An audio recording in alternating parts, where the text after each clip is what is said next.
सगळी जनता परत शेतीवर येणार आहे. तुमचं काय मत आहे? कंपन्यांचं जवळजवळ ते आले पिठलेव, आता ते रसावतून द्यायला लागले. आता पिठलेव आले, सकाळी वल्लन संध्याकाळी कोरड.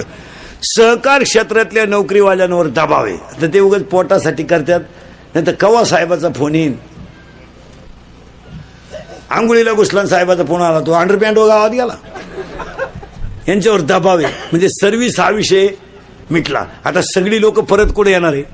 शेतीवर. आणि पाया पडून सांगा, 2-3 वर्ष थांबा, शेतीला सोनेरी दिवस येणार आहे. आणि आजही शेतीवर सोनेरी दिवस. आता फक्त शेती का परवडत नाही याचे 2 ते 6 कारण सांगतो तुम्हाला. मी स्वतः शेतकरी आहे चांगला. जर कीर्तनात बसले ना, म्हणा ना कोणी शेती परवडत नाही, या कानपट्टी ठेवून द्यायची पहिली. ज्याच्या घरातली सगळी माणसं काम करतात त्याला शेती परवडते. जो फक्त घरात व्यसन नकोय आणि कामाचं एकमत पाहिजे, शेती कधीच तोट्यात येऊ शकत नाही. तुमची ऍव्हरेज काढायची दानत आहे का? एकर मध्ये 1500 जाळ्या काढा तुम्ही, 100 रुपयाने टमाटे जाऊ द्या. 1.5 लाख रुपयाचे टमाटे झाले. लाख खर्च, 1.25 लाख, 25 ते फीट झाले. मग तुम्ही 500 जाळ्यांवर जर धाब्याची उधारी 900 जाळ्यांची करता, तारी इकून मरतो का तू? असं कुठं जमल? शेतकरी वर्गाचा हाच मोठा प्रॉब्लेम झालाय. एक तर मजूर मिळत नाही, घरात माणसं नाही, आणि शेती का परवडत नाही याला 6 कारण आहेत. 1, वारंवार त्या जमिनीत तेच पीक.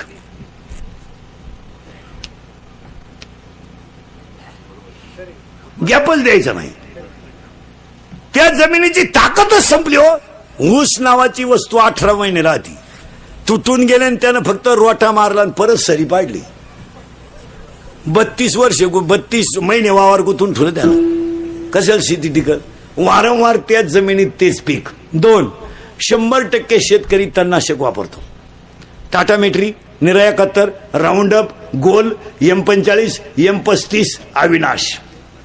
बरं, काही औषध इतके पॉवरफुल आहे महाराज, माणूस बांधाला औषध मारून गावात जाईपर्यंत बांध जळवते माझं. आणि जिथं तुम्ही औषध मारता ती जागा फुसफुशीत वेळ राहते पहा कधी बी. मग आता त्याच्यामुळे जमिनीतले क्षार जात नसतील का? दुसरं कारण. तिसरं कारण, शेतकरी जर पाणी भरायला गेला, वाफ्याला वास नसतोच नाही, फोडूनच भरितो त्याला, त्याच्या पिकाला लागत नाही त्याच्यापेक्षा जास्त पाणी. चौथं कारण, शेतकऱ्याच्या घरामध्ये शेतकऱ्याची कुटुंब वाहिली निघल्यामुळं जमिनीचं क्षेत्रफळ कमी झालं आणि शेतीला बांध नसल्यामुळं झाडं राहिली नाहीत. आणि बांधाला झाडं नसल्यामुळं पिकाला कार्बन डायऑक्साईड आणि ऑक्सिजन मिळतच नाही. याच्यावर तुमचं मत काय? आणि 5वं कारण, शेतीला गाय आणि बैल सगळ्या शेतकऱ्याच्या दारातून गेल्यामुळं शेणखत हा विषय राहिला नाही. रक्त सलाईन भरून आलेलं रक्त वेगळं आणि भाकर खाऊन आलेलं रक्त वेगळं. आता हे तुमचं अमोनियम सल्फेट, युरिया, 10-26-26 ही जी खत आहेत ही सलाईन आहे, पण शेणखत हे ओरिजिनल खत आहे. शेतकऱ्याच्या घरात शेतीला शेणखतच नाही, ठेवायचेच नाही. कुत्रा ठेवायचा दारात, बोर्ड लिहायचं कुत्र्यापासून सावधान, पण कंसात लिहायला पाहिजे आतले का बाहेरच्या. आताही कुत्राचे. आणि ह्या 5 कारणामुळे शेती तोट्यात. तुम्हाला पटो नाही तर न पटो, हा म्हणा नाही तर नाही म्हणा. आणि दिवस कशाला येणारे परत शेतीवर? तुम्ही हालात तर एक करा ना. काय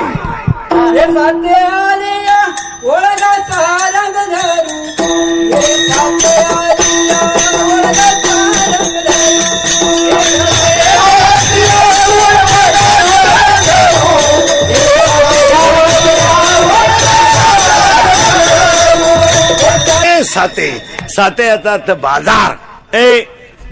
बाजारला आलात तर देव आपला करा. महिना म्हणलं, तुमची आई जिवंत आहे ना? आई जिवंत आहे ना? आहे ना? आई जिवंत आहे ना तुमची? आहे ना? तिला कधी भेटायला जा. तुमची पिशवी रिकामी नाही येणार. कवठ येतील, बोर येतील, जांभळं येतील, चिचुकी येतील, हरभरी येतील, पण तुमची आई गेली ना, तुमच्या भावाच्या बंगल्यातून सोन्याचा धूर निघू द्या, पिशवी नाही न्यायची, पर्स न्यायची, पर्स. आता उत्तर द्या महिला मंडळ. तुमची पिशवी भरून देणारी कोण आहे? आई आहे, बरोबर आहे ना. आता लाबड नाही बोला बरं का, सणासुदीचे दिवस आहे. मी तुमच्या मुलासारखा वळी आली आता, फक्त तुमच्या पायाला हात लावून सांगतो माझ्याशी खोटं बोलायचं नाही. तुमच्या मुलासारखा आहे मी. तुम्हाला कधी असं वाटलं का तुमची आई मारावा? नाही ना, नाही ना, लबाड नाही बोलायचं बरं का. तुमची आई कधीच मरू नये असं तुम्हाला वाटलं ना? वाटलं ना? वाटलं ना? अय वाटलं ना? वाटलं ना? मग तुम्ही ज्याच्या पगारावर उड्या हाणता त्याला आई असेल ना.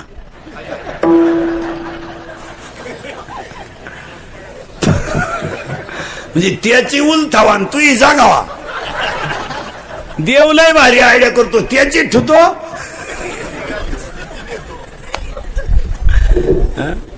किती लाबाड लोक आहे. 10 वर्षापूर्वी मुलीचं लग्न झालं ना, पोरगी नवऱ्याच्या घरी जर चालली तर पोरीची आई काय म्हणायची माहिती का?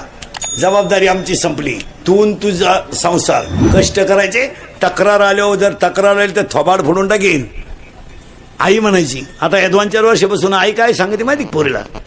एखादा महिना पाय, सगळ्यांचा अंदाज घे, नाही तर पाहुणा इकडे घेऊन ये, त्याला आपण टपरी टाकून देऊ. पा दरिद्री 50% पोरींच्या संसाराचं वाटोळं तिच्या आईनं केलं. इतकी खोड आहे आईला, इतकी ती दिसते अशी. फक्त पुरीचा फोन आला, चालली थोबाड वाशीत. तुला काम नाही काय तिकडे? कांद्यातलं गाबाळ का मर ना, का दुसरीची घरं बिगडी ती. ऐ ऐ जर आजपासून पुरीच्या घरी डोकं लावलं, तू कशावरही लिहून ठेव, आज वर्षानं तुझं श्राद्ध येणार. कशावर लिहि, ज्याचं त्याचं प्रारब्ध आहे, जो तो भोगील. चांगलं करणं आपलं काम आहे. विहिरीतल्या पाण्याचं दंडानं जाणं पाणी काम आहे. ते मिरचीला गेलंय तिखट झालंय, कारल्याला गेलं कडू झालंय, उसाला गेलंय गोड झालंय, पाण्याचा काय दोष आहे? आव्यामधल्या मडक्यानं कुंभारानं मडकं घडवणं हे त्याचं काम आहे. काही मडके तर हंडीला गेले, काही दहाव्याला गेले, काही म्हाताऱ्याला घेऊन गेले. कुंभाराचा काय दोष आहे? ज्याचं त्याचं प्रारब्ध असेल तसं तो भोगीन. आणि तुम्ही प्रारब्धच बदलवायला निघाले पोरीचं. महाराज 10-10 लाख रुपये घालून सुद्धा पोरींच्या आयाने पोरी नांदू दिल्या नाहीत. घेऊन आली, मला काही जड नाही म्हणली.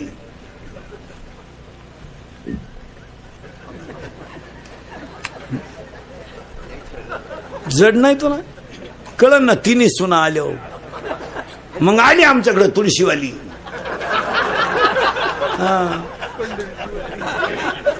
प्रस्थान कवाय म्हणते? प्रस्थान प्रस्थान कवाय? आपण म्हणलं का ज्येष्ठ महिन्यात आहे, लांबलं काय ना बाई. हो जम्बूक करी, ज्यानं बायकोच करेल नाही ना, बायको तो पोरे आहे ना महाराज, कोणाला बोलून देत नाही. बायको करू दे, अशी नीट करून टाकीन बायको. आपल्या पुढं नीट करीन, गपचीप बस. असंच म्हणायचा तो बाप भाऊ. तो तर सासरवाडीला कांदे वाट्यानं करायला गेला भाऊ. ती इकडं झिरवती का? जिला सुन नाही ना एकही, ती तटला कळ्याच फोडू देती नुसत्या, कोणाला बोलून देत नाही. माझ्या डोळ्यात देखत आणायची, माझ्या डोळ्यात देखत आणायची. अण्णा आण ग बयान. तुला अजून सुनाचा झटका माहित नाही. वैशाखात सून आली का जास्त तुझ्या डोळ्याचं ऑपरेशन झालं, तुला अजून माहित नाही. जिची थोरली सून आली तिच्या धाकट्या पोराला पाहुणे आले आणि ती म्हणते यंदा नाही, दिवाळीनंतर पाहू. पहिलीनच एवढीशी रावली.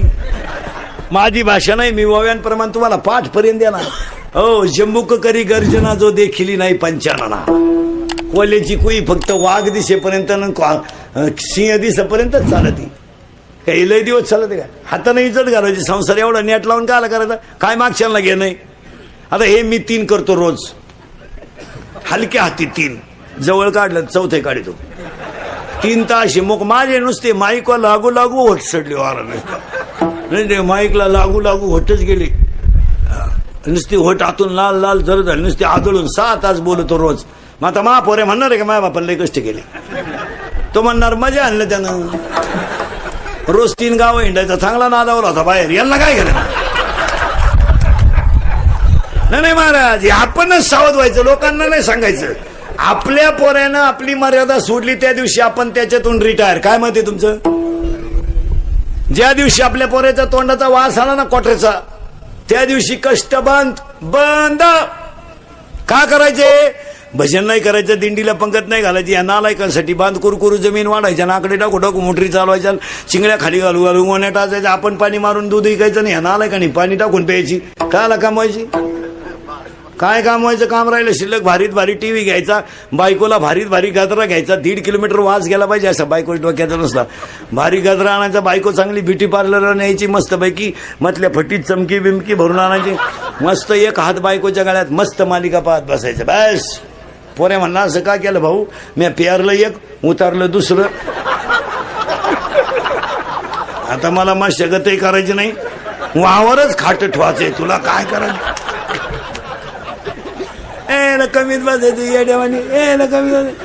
महाराजांची भाषा नाही. महाराज अंतकाळीचे कोणी नाही हो. आपण फक्त आपल्या पुरते. एखाद्या बाईचा नवरा तरुणपणात मरू द्या बरं, काय बोंबलं ती बाई, काय थोबाड झोडू झोडू रडती बाई. देवान तुझी रान रणकीन झाली, मेल्यान मला काल आठवलं, त्यांना काल आणि आलं. आता काय माझ्या जगण्यात मजा आहे, येतेच त्यांच्या संगत.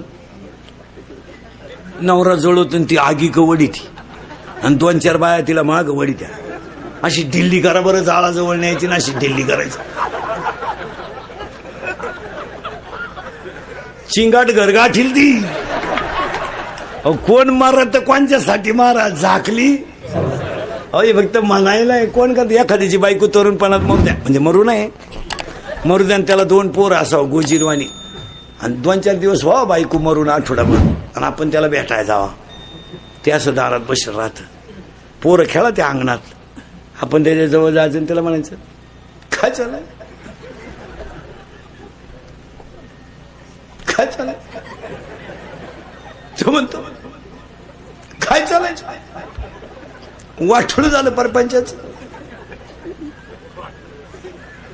जगण्यात मजा नाही राहिली. देवानं माल न्यायला लागत होत, तिला नव्हतं न्यायला लागत. बिगर बायकोचं जगण्यात मजा नाही. कसा आठवडा काढला माझं मला माहिती. त्याला विचारायचं बायको बिकू करता का? छे छे छे छे, मला काय करायचं बायको करून, पण यांनी कोणाला आई म्हणा.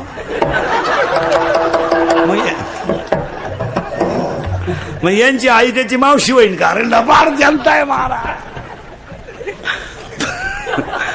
लबाड लोक आहे हो. फॉर्म भरायला अख्खं गाव, प्रचाराला अख्खं गाव, उमेदवार पडला एकटाच घरी आला, कार्यकर्तेच गायब. कार्यकर्ते दुसऱ्याचा गुलाल उधळून मोकळे, कष्टाचं चीज झालं, मुतले तिकडं. महाराज जी मंडळी गाथाटा काय पाण्यात होती, तीच मंडळी वैकुंठ गमनाला होती, आणि जी खापर देऊ नका म्हणत होती, तीच समाधीला रडायला होती. काय बोलायचं महाराज? तेच मोठ्यानं रडत होते ज्यांनी खापर द्यायची बंद केली. काय बोलायचं महाराज? म्हशीच्या येडग्याची तुलना लोकांनी नवरायला शिकली हो. समाज फक्त खिस्सा गरम आहे तवरच आहे. भुईमुगाच्या शेंगात दाना आहे तर त्याचा मुक्काम पोत येते, दाना निघून गेलं त्याचा मुक्काम चुली ती. 20 वर्ष आपण पोरगी सांभाळली, पोरगी नवऱ्याच्या घरी जाताना रडत सुद्धा नाही, सनाट निघती फुलाच्या गाडी उलटी बापाला अशी हात करते, असेच हप्ते फेडा, तोवर दुसरा हप्ता घेऊन येते. काय का आलंय हो. बारीक अभ्यास करणं महाराज काही नाही महाराज. गाथ्यातलं एक एक वाक्य अनुभवाचं आहे. तुमचं काय मत आहे? तुकोबारायच्या जीवनात जेवढे अनुभव आले ना, तेवढे बिचाऱ्यांनी जसेच्या तसे जगासाठी लिहून ठेवले. 42 वर्षात तुकाराम महाराज म्हणजे कधी रडलो नाही, पण जेव्हा गावातल्या लोकांकडे भिकच मागायची माझी पंचायत झाली, तेव्हा बाकी डोळ्यात पाणी यायला लागलं. कोपला पाटील गावचे हे, आता काय बोलायचंय महाराज. तुकोबाराय सारखे 400 एकर जमीन दान केली ती तुकोबाराय लोकांना. काय वाईट दिवस आणले महाराज लोकांनी, काय विचारायचंय महाराज. बायको गेली, पोरग गेलं, अन्न पाण्या वाचून पोरग गेलो, रडले नाही कधी. पण 42 वर्षाच्या इतिहासात कधी डोळ्यात पाणी नाही आलं. पण ज्या दिवशी खडकावर बसून भजन केलं, गाथा जेव्हा पाण्यावर तरला आणि देव जेव्हा पाण्यात उभे राहिले, तेव्हा तुकोबाराय रडले. काय बोलायचं, प्रार्थनाच केली देवाकडे, श्री अनंता काय बोलायचं महाराज, काय अभंग तुकोबारायला नेऊन ठेवले. बस नको देवा, आता मी अवगुणी अन्यायी, मला यांच्यात राहायचं नाही रे बाबा. मी 42 वर्ष राहिलो, माझं मला माहिती. आता पाणी आलं डोळ्यातून आणि अभंगाची ओळ बाहेर पडली.